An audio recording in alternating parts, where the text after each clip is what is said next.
La clase anterior hablamos acerca de la situación política, social y económica del Perú en la segunda mitad del siglo XX. Pues, el día de hoy hablaremos acerca de la Guerra Fría en América Latina.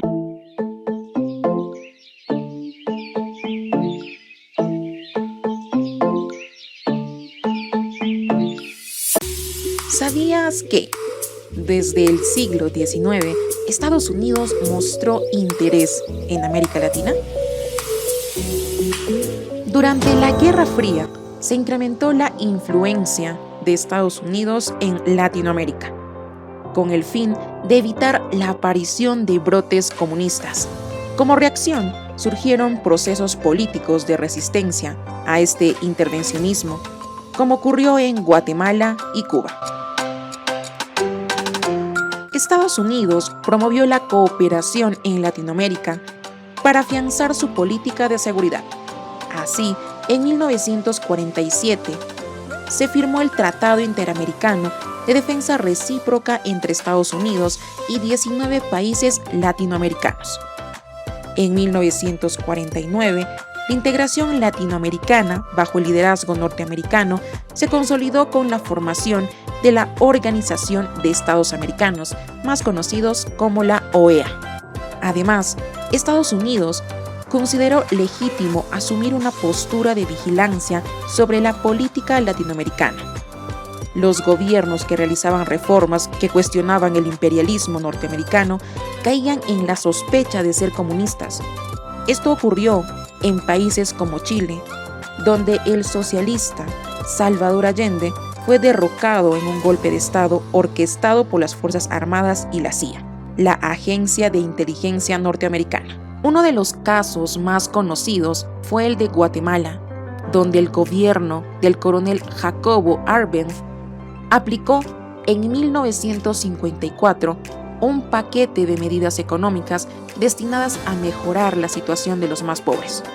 Implementó una reforma agraria y expropió las tierras de los grandes latifundistas, afectando directamente a la compañía norteamericana United Fruit Company. Esta medida fue entendida por los Estados Unidos como comunistas. Por eso, la CIA comenzó a abastecer de armamento a un grupo de opositores al régimen. El plan tuvo éxito porque Arbenz se exilió y el nuevo presidente, el coronel Carlos Castillo, declaró ilegítimas las expropiaciones y censuró a toda la agrupación socialista. Hablemos ahora acerca de la Revolución Cubana. La independencia de Cuba de España en 1898 fue situada casi de inmediato por la hegemonía política y económica de Estados Unidos, que impuso a Cuba la Enmienda Platt.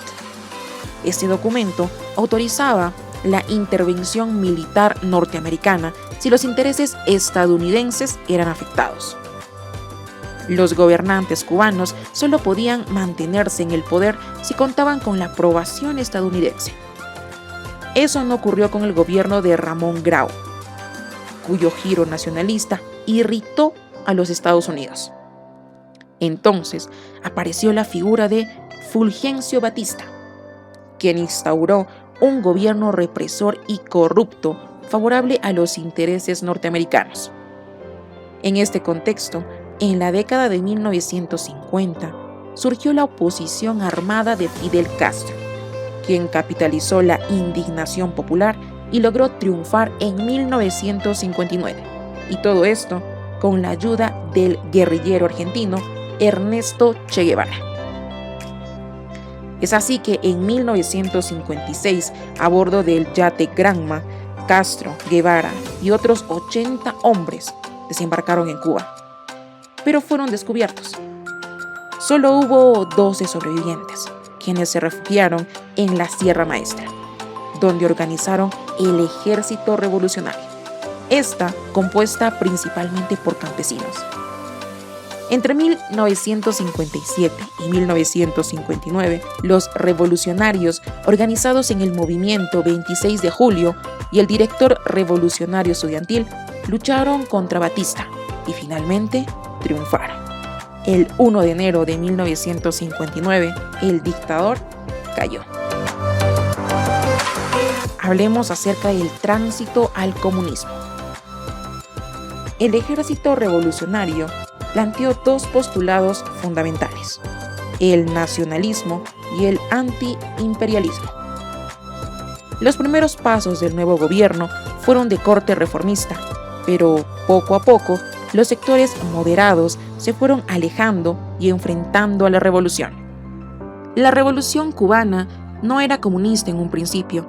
Sin embargo, diversos factores empujaron al movimiento castrista al comunismo.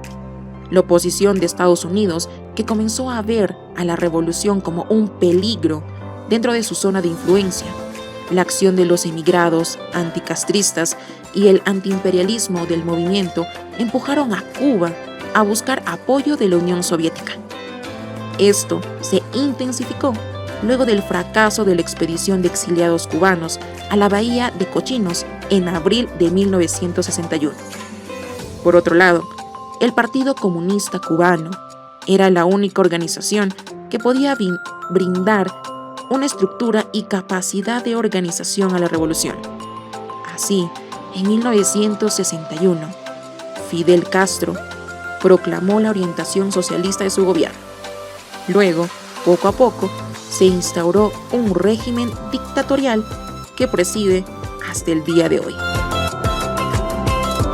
Es así que llegamos al final de este video. Espero les haya gustado. Nos vemos en la siguiente clase.